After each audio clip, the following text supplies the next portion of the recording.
जो जीने का जज्बा रखते हैं वो मुश्किलों से घायल नहीं होते। जो अपने भरोसे का मोहताज है वो किसी और के कायल नहीं होते।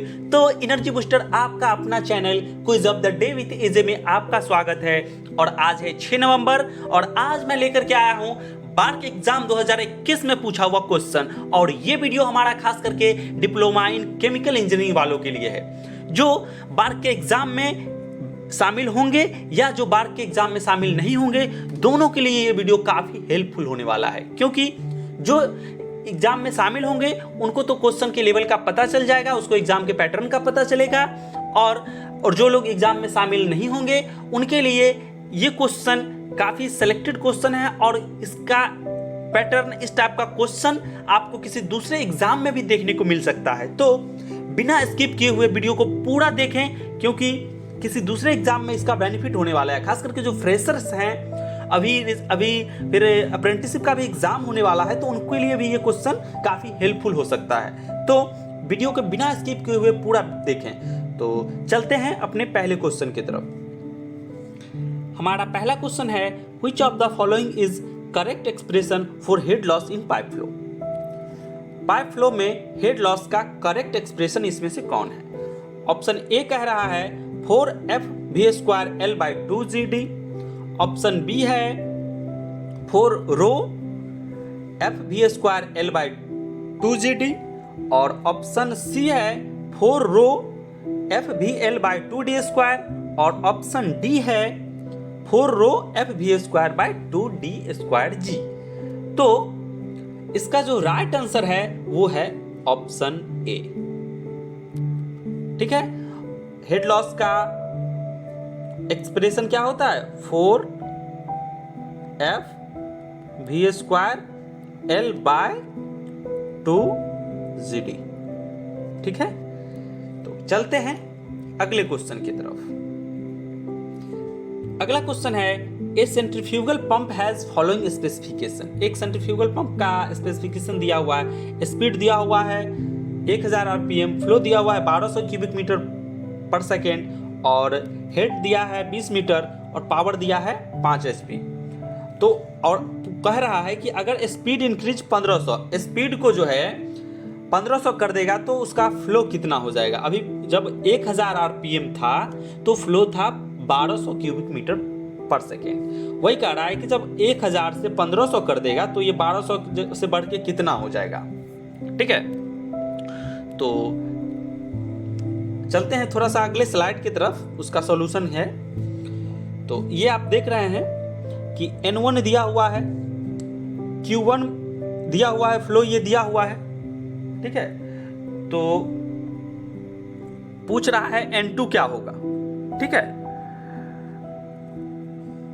सॉरी, N2 भी दिया हुआ है 1500 आरपीएम। ठीक है, तो उसमें आप अब से पूछ रहा है कि Q2 क्या होगा। ठीक है, तो फ्लो और स्पीड का रिलेशन हम आपको एक वीडियो में बता चुके हैं।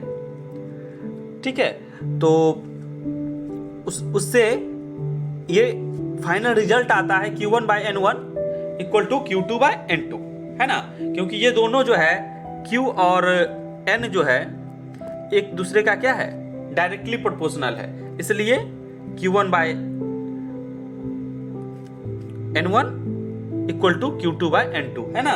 दोनों का डायरेक्टली प्रोपोर्शनल है। और इसी में हेड होगा तो इसमें हो जाएगा Q1 का स्क्वायर, है ना, और H1 का स्क्वायर। और अगर पावर रहेगा तो Q, मतलब तीनों रिलेशन याद रखिएगा, क्योंकि एक बार हम यहाँ पे थोड़ा सा चर्चा कर देते हैं। QH और P, ये जो होता है N होता है ये, और ये होता है N² और ये होता है NQ। ठीक है, N²। तो यहाँ पे स्पीड से रिलेटेड कर रहा है, तो यहाँ पे फ्लो है तो Q डायरेक्टली प्रोपोर्शनल होता है N के, तो इसलिए यहाँ पे Q1/N1। अगर यहाँ पे फिर हेड पूछता तो Q की जगह पे हेड पूछता तो यहाँ पे H²/N1 का स्क्वायर होता है ना। तो इसका चर्चा कर दे रहे हैं क्योंकि ये भी क्वेश्चन पूछता है। QHP तीनों का स्पीड से क्या रिलेशन है, तो एक तो होता है n, एक होता है n² और एक होता है n³। ठीक है, तो यहीं से इसी कंसेप्ट से लेके आ गया है और फिर वैल्यू पुटिंग आंसर गेटिंग, सबका वैल्यू रख दिया, Q2 का वैल्यू आ गया। इजी क्वेश्चन है, लेकिन अगर आप वही कंसेप्ट भूल जाएंगे तो आपके लिए फिर भारी हो जाएगा। चलते हैं अगले क्वेश्चन की तरफ। अगला क्वेश्चन है ए पाइप ऑफ आईडी 4 मीटर। एक पाइप है जिसका इंटरनल डायमीटर 4 मीटर है, ब्रांच इनटू 2 सेम डाया, और उसको 2 पार्ट में बांट दिया जाता है सेम डाया का, 2 मीटर का।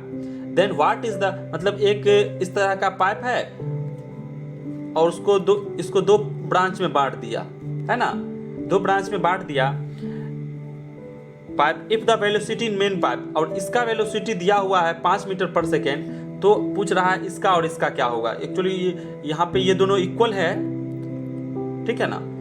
तो देखते हैं इसका सॉल्यूशन, देख लीजिए इसका सॉल्यूशन आप देख लीजिए। यही जैसा अभी बताया कि ये वाला डायमीटर 4 मीटर है, उसको 2 मीटर के डायमीटर में बांट रहा है, तो आपको यहाँ पे कंटिन्यूटी इक्वेशन लगा देना है, ठीक है, क्योंकि इधर से ये जो फ्लो जा रहा है वो इस दोनों के सम के इक्वल होगा, है ना। तो A1 V1 equal to A2 V2 होता है, लेकिन यहाँ पर ये दोनों का ऐड कर देंगे क्योंकि 2 ब्रांच में निकल रहा है। तो यहाँ से इसको सॉल्व करेंगे, मैथमेटिकल कैलकुलेशन है। तो यहाँ पे देख रहे हैं, यहाँ लास्ट में ये जो V2 और V3 यहाँ पे है, उसको हमने एक ही मान के चला V2, क्योंकि क्या है कि इक्वल वेलोसिटी है। तो इसको आप मैथमेटिकल कैलकुलेशन जब आप कर लेंगे तो V2 आ जाएगा 10, V2 यहाँ पे निकल जाएगा 10, ठीक है।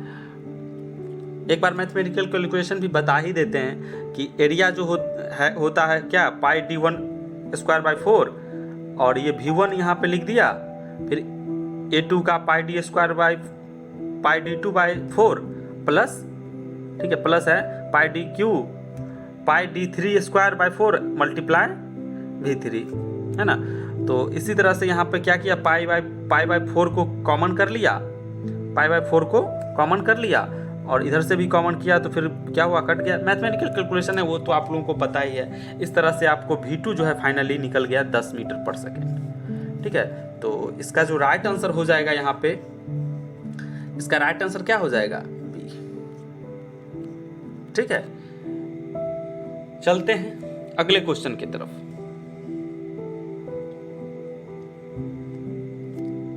हमारा अगला क्वेश्चन है what is the value of friction factor for laminar flow. Laminar flow के लिए फ्रिक्शन फैक्टर कितना होता है, 16/RD, 24/RD और 0.70/RD। मतलब ये ऐसा लिखा हुआ है सी ऑप्शन, 0.070 ये रेनॉल्ड्स नंबर है, इसका पावर 0.24, इस तरह का लिखा हुआ है, ठीक है। और डी ऑप्शन है 0.70 रेनॉल्ड्स नंबर। तो इसका जो राइट आंसर है वो हो जाएगा, राइट आंसर इसका है ए, ठीक है, 16 रेनॉल्ड्स नंबर, है ना।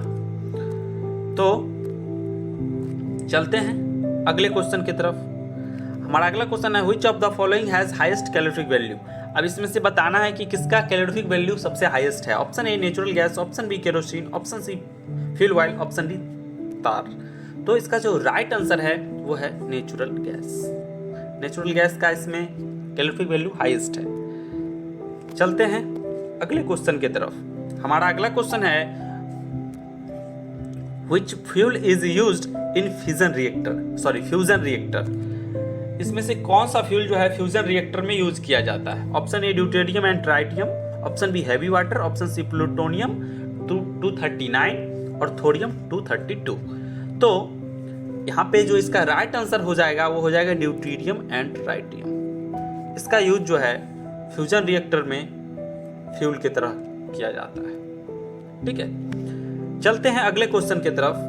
हमारा अगला क्वेश्चन है generally used moderator and fuel oil in PHWR। PHWR मतलब प्रेशराइज्ड हैवी वाटर रिएक्टर। मतलब प्रेशराइज्ड हैवी वाटर रिएक्टर में मॉडरेटर के रूप में और फ्यूल ऑयल के रूप में किसका यूज किया जाता है रिस्पेक्टिवली बताना है। मतलब पहला जो लिखा हुआ है वो मॉडरेटर है और दूसरा जो लिखा हुआ है वो फ्यूल ऑयल है। ठीक है, तो पहला ऑप्शन कह रहा है हैवी वाटर और नेचुरल यूरेनियम ऑक्साइड, दूसरा ऑप्शन हैवी वाटर और enriched uranium oxide, option C light water और न्यूट्रल यूरेनियम ऑक्साइड, और option D light water enriched uranium oxide. तो इसका जो राइट आंसर है वो है इसका राइट आंसर ए। इसका राइट आंसर क्या है? ए, मतलब हैवी वाटर और नेचुरल यूरेनियम ऑक्साइड। ठीक है, चलते हैं अगले क्वेश्चन की तरफ। हमारा अगला क्वेश्चन है which of the following nuclear fuel is not फिसल। इसमें से कौन सा जो है फिसल फ्यूल नहीं है? ठीक है, ऑप्शन ए प्लूटोनियम 239, यूरेनियम 233, यूरेनियम 235 और यूरेनियम 238। इसमें से कौन सा फिसल फ्यूल नहीं है? तो इसका जो राइट आंसर है वो है डी यूरेनियम 238। ठीक है, चलते हैं अगले क्वेश्चन की तरफ। हमारा अगला क्वेश्चन है what is the unit of thermal resistance. Thermal resistance का यूनिट क्या है? ऑप्शन ए वाट पर मीटर स्क्वायर केल्विन, ऐसा लिखा हुआ है watt per metre square kelvin. दूसरा option joule per hour per metre square kelvin, joule per hour metre square kelvin, और option D watt per metre kelvin, और option D metre square kelvin per watt. ठीक है, तो thermal resistance का जो unit होता है वो option D metre square kelvin per watt. ठीक है, यही वाट ऊपर गया तो -1 हो गया। चलते हैं अगले क्वेश्चन की तरफ। अगला क्वेश्चन है the unit of rate constant for nth order system. nth order system के लिए रेट कांस्टेंट का यूनिट क्या होता है? Option A time into concentration to the power 1 - n, या टाइम -1 मत पढ़ना इसको कोई, ये इस तरह से है टाइम टू द पावर -1 ऐसा लिखा हुआ है ना, और ये कॉन्क मतलब कॉन्सेंट्रेशन, और तीसरा ऑप्शन है टाइम टू द पावर -1 मतलब टाइम इनवर्स और कॉन्सेंट्रेशन n, और अगला ऑप्शन है टाइम इनवर्स और concentration to the power 1 - n। तो इसका जो राइट आंसर है वो है टाइम टू द पावर -1 और concentration to the power 1 - n। ठीक है, ये होता है nth ऑर्डर के लिए। हाँ, तो यही चीज़ है, यहाँ यही लिखा हुआ है कि कंसंट्रेशन, इसमें नहीं कुछ लिखा हुआ है मतलब 1 लिखा हुआ है ना, तो और यहाँ 1 और यहाँ n। ठीक है, और ये ऊपर जाएगा तो माइनस हो जाएगा, वही कह रहा है, और ये टाइम नीचे है ये भी -1 हो जाएगा, मतलब यही है टाइम टू द पावर -1 और concentration to the power 1 - n। ठीक है, ये nth ऑर्डर के लिए होता है। ठीक है, तो चलते हैं फिर से अगले क्वेश्चन की तरफ। अगला क्वेश्चन है the average molecular weight of fuel gas having composition by volume CO2 25%, O2 25% और N2 50% विल बी।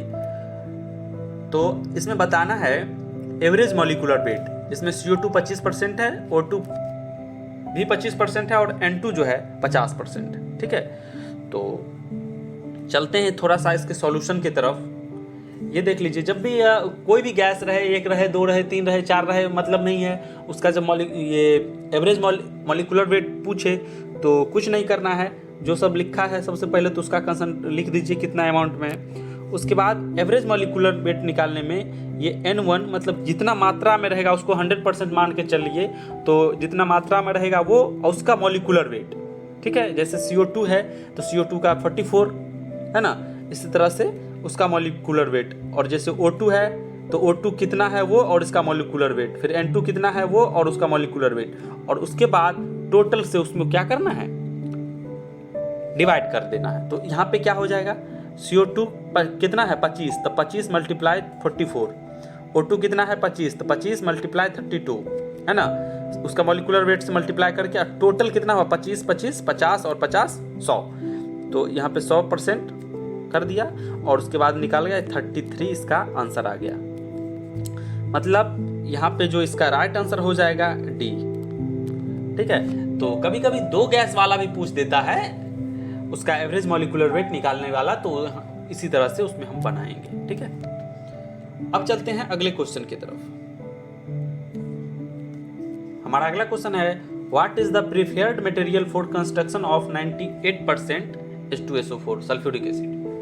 ठीक है, option A aluminium, option B lead, option C stainless steel 316 और ऑप्शन डी माइल्ड स्टील। तो इसका जो right answer है वो है डी, लेड। चलते हैं अगले क्वेश्चन की तरफ। अगला क्वेश्चन है what is the velocity of water in pipelines generally.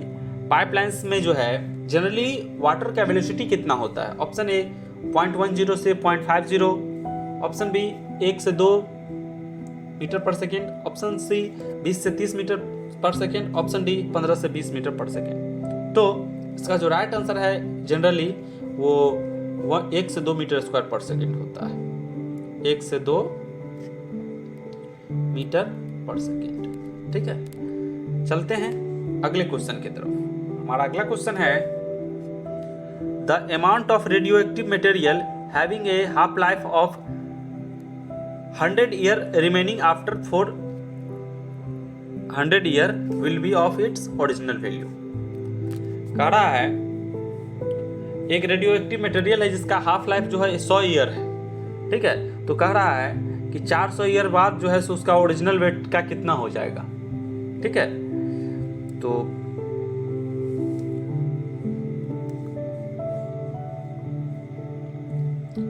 चलते हैं इसका अगले स्लाइड की तरफ। ये इसका सॉल्यूशन है। हाफ लाइफ ऑफ मटेरियल दिया हुआ ये 100 ईयर, मतलब ये ln/2 हाफ लाइफ ये दिया हुआ है। यहाँ पे के जो है डी के कॉन्स्टेंट है और ये फार्मूला है, ये कैलकुलेटर पे डायरेक्ट रखने के बाद आंसर आ जाता है। लेकिन अगर आप लोग दूसरा मेथड जानते हैं तो दूसरा मेथड से बना लीजिए, सिंपलेस्ट, कोई इशू नहीं है। लेकिन इस टाइप का क्वेश्चन एग्जाम में आता है। ठीक है, इस टाइप का क्वेश्चन एग्जाम में आता है, ये ध्यान दीजिए। तो यहाँ पे इसका जो राइट आंसर है वो है 1/16। ठीक है,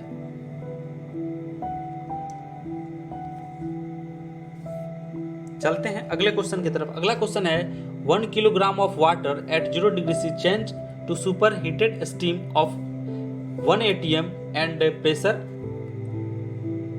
1 atm pressure and 300 degree C temperature. The major heat consumption in process will be. Option A heat the water from 0 degree C to 100 degree C, option B evaporate of water, option C to superheat the steam, option D data incipient can be predict। तो इसका answer आप लोग सोच लीजिए। इसका जो right answer हो जाएगा evaporate the water। चलते हैं अगले क्वेश्चन की तरफ। हमारा अगला क्वेश्चन है air is to be heated by condensing steam. 2 heat exchangers are available, एक सेलेंट ट्यूब हीट एक्सचेंजर, दूसरा fin tube heat exchanger. Tube side heat transfer area equal in both cases. The recommended arrangement is. ठीक है, option A finned tube heat exchanger with air inside the steam outside, finned tube heat exchanger with air outside and steam inside. उसके बाद shell side heat tube exchanger with air inside and tube and steam on shell side. Option C shell and tube heat exchanger with air on shell and steam on inside the tube. तो इसका जो right answer है वो है B, finned tube heat exchanger with air outside. Air जो रहेगा बाहर रहेगा और स्टीम जो है अंदर रहेगा। ठीक है, अगला क्वेश्चन है permanent hardness of water can be removed by. Water का परमानेंट हार्डनेस जो है कैसे रिमूव किया जा सकता है? ऑप्शन है सिंपल बॉइलिंग से, एडिशन ऑफ एलम से, passing it through cation and anion exchanger, और option D all of above. तो इसका जो राइट आंसर है वो है passing it through cation and anion exchanger. Okay, चलते हैं अगले क्वेश्चन की तरफ। अगला क्वेश्चन है pH value of acidic solution is decreased from 5 to 2, then the increase in hydrogen ion concentration is dash times। अब देख रहे हैं 5 से 2 हो रहा है, मतलब कितना 3 बढ़ रहा है, तो 10 पावर 3 वाला देखेंगे, 10 पावर 3 वाला, ठीक है। मतलब इसका राइट आंसर जो हो जाएगा 100 हो जाएगा, ठीक है। ये क्वेश्चन किसी दूसरे एग्जाम में भी रिपीट किया था, आप देखे होंगे कहीं ना कहीं ये वीडियो। अब देखिए अगला क्वेश्चन है high pressure steam is expanded adiabatically and reversibly through a well insulated turbine which produce some shaft work, ठीक है। The enthalpy change and entropy, यहाँ पे ये डेल एच जो है इंथैल्पी चेंजेज है और डेल एस जो है इंट्रोपी चेंजेज है, ठीक है। तो इसमें क्या हो जाएगा, इसका ऑप्शन आप लोग देख लीजिए और आंसर आप लोग लगा लीजिए, फिर मैं आंसर बताऊंगा। तो इसका जो राइट आंसर है वो है बी, ठीक है। इसका राइट आंसर है बी, मतलब इंथैल्पी जो है सो 0 नहीं होगा और इंट्रोपी जो है वो 0 होगा, ठीक है। चलते हैं अगले क्वेश्चन की तरफ। अगले क्वेश्चन पर जाने से पहले थोड़ा सा देख लेते हैं। For reversible adiabatic process, reversible adiabatic process के लिए इंट्रोपी चेंज इज 0, ठीक है। इसमें इंट्रोपी चेंज जो है, जो कि अभी देखे हैं आप लोग, इंट्रोपी डेल एस, ठीक है। डेल एस जो है सो 0 हो जाएगा, लेकिन but enthalpy change del H ना need not to be 0 since internal energy and pressure energy में वेरी ड्यूरिंग द प्रोसेस, ठीक है। चलते हैं अगले क्वेश्चन की तरफ। अगला क्वेश्चन है हमारा for heat engine operating at temperature T1 and T2 the value of COP coefficient of performance. तो ऑप्शन ए है T2 bye T1 minus T2, इस टाइप से लिखा है। ऑप्शन बी है T1 bye T1 minus T2, ठीक है। और ऑप्शन सी है T1 minus T2 bye T1, और ऑप्शन डी है T1 minus T2 bye T2। तो इसका जो राइट आंसर है वो है सी, T1 minus T2 bye T1, ठीक है। चलते हैं अगले क्वेश्चन की तरफ। अगला क्वेश्चन जो है मैचिंग टाइप है, ये एक पेज में एडजस्ट नहीं हो रहा था, इसलिए मैं उसको कॉपी पे लिख के फोटो खींचा हूँ। करा what is the right matching, इसमें से आपको बताना है, टी छूट गया, इसमें से आपको बताना है कौन सा जो है सो राइट मैचिंग है। तो ऑप्शन आप एक बार पूरा देख लीजिए, उसके बाद मैं बताऊंगा। वीडियो को पॉज करके आप लोग देख लीजिए, फिर मैं बोल रहा हूं। तो उम्मीद करते हैं कि आप लोग ऑप्शन पढ़ लिए होंगे। इसमें मैचिंग टाइप का हम बार बार बताते हैं। मैचिंग टाइप में जितना भी ऑप्शन में है, कोई जरूरी नहीं है सब आप मिलाइए, ठीक है। उसमें आपको जो ज्यादा याद है वो देखो, जैसे अभी रेनॉल्ड्स नंबर सबके दिमाग में होगा, रेनॉल्ड्स नंबर सबको याद होगा। इनर्शियल फोर्स बट्टे viscous force, inertial force by viscous force, है ना। तो सी का यहाँ पे inertial force to viscous force, C का 1 एक पता चला जो बढ़िया से याद था, है ना। तो अब देखते हैं यहाँ पे सी का 1 किस में है, तो सी का 2 का रहा है, सी का 3 का रहा है। मतलब ये तीनों ऑप्शन, ये दोनों ऑप्शन तो ऐसे साइड हो गया, मतलब अभी यहाँ पे ये आंसर सही हो गया।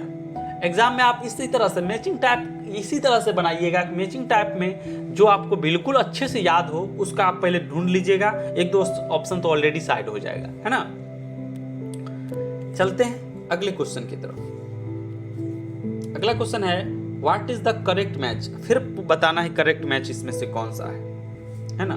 तो इसमें मैं ऑप्शन नहीं लिखा हूं करंट ये इसका।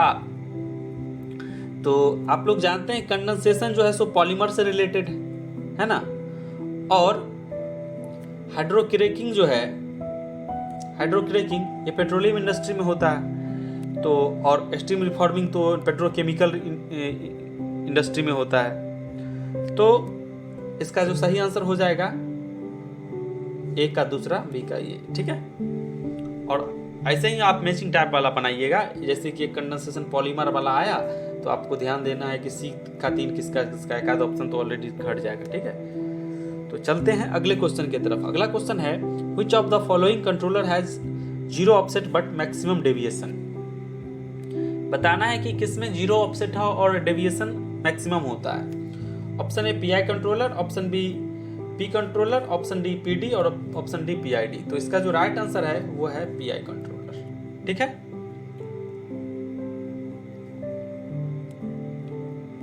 चलते हैं अगले क्वेश्चन की तरफ।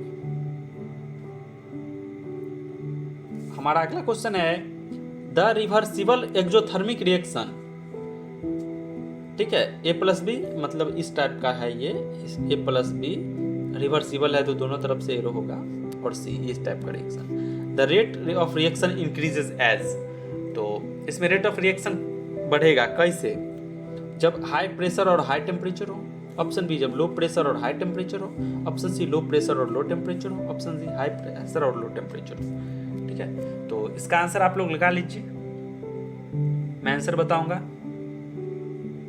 तो इसका जो राइट आंसर है वो है high pressure and low temperature, 24 का डी, ठीक है।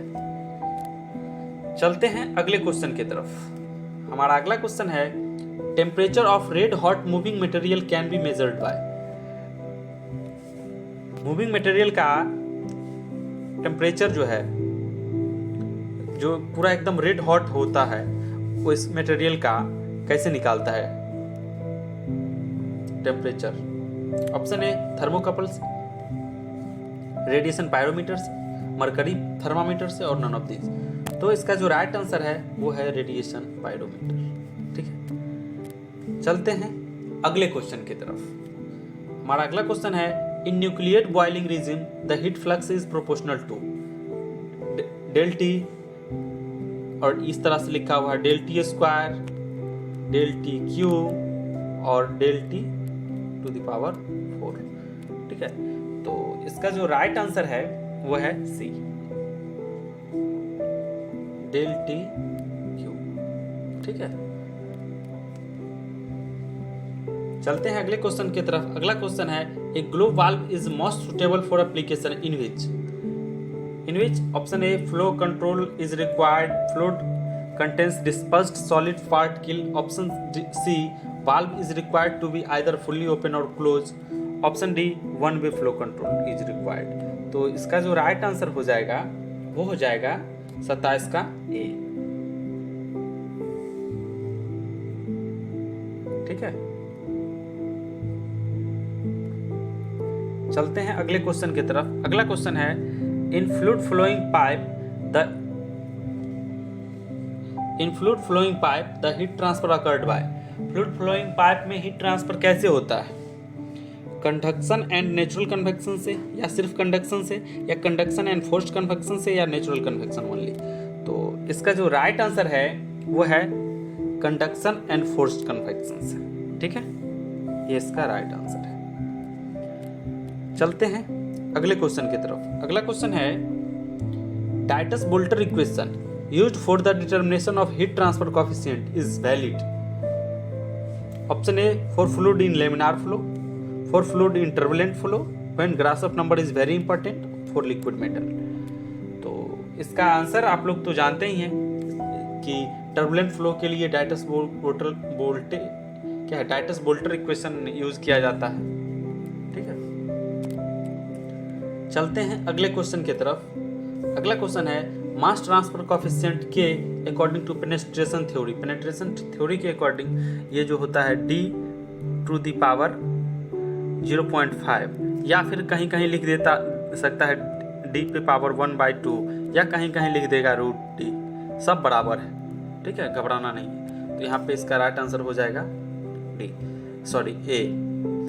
ये किसके लिए? पेनिट्रेशन थ्योरी के लिए। अब फिल्म थ्योरी पूछेगा तो उसके लिए सिर्फ डायरेक्टली प्रोपोर्शनल होता है ना।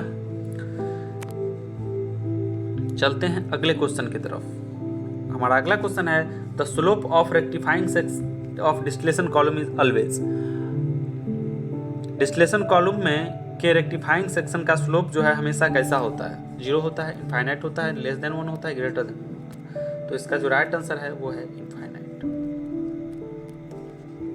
ठीक है। अगला क्वेश्चन है हमारा in venturimeter pressure drop across converging section and throat depend upon the discharge. अब डिस्चार्ज पे किस तरह से डिपेंड करता है? तो ये लिखा हुआ है रूट डी, इस तरह से रूट क्यू, सॉरी डिस्चार्ज है ना, रूट क्यू या क्यू, या फिर ये नीचे ये क्यू स्क्वायर और क्यू 4 इस टाइप का लिखा हुआ है। ठीक है। तो इसका जो राइट आंसर है वो है सी। ठीक है। इसका राइट आंसर क्या है? Q square. ठीक है। तो 32 क्वेश्चन ही मैं लेकर के आया, क्योंकि जब मैं कलेक्ट किया क्वेश्चन 2021 में पूछा हुआ तो उसमें हमको 32 क्वेश्चन ही मैं कलेक्ट कर पाया। ठीक है। तो फिर भी ये वीडियो आपके लिए फिर भी हेल्पफुल होगा, क्योंकि 32 क्वेश्चन कम नहीं होता है। इस क्वेश्चन से आपको आइडिया तो लग ही रहा होगा कि किस टाइप का क्वेश्चन बार पूछता है, और इसमें कुछ क्वेश्चन ऐसे हैं जो आपको दूसरे एग्जाम में डेफिनेटली देखने को मिलेंगे। तो धन्यवाद। अगर आप चैनल पे नए हो तो चैनल को सब्सक्राइब करके बेल आइकन प्रेस कर लीजिए और लाइक और शेयर कर लीजिए।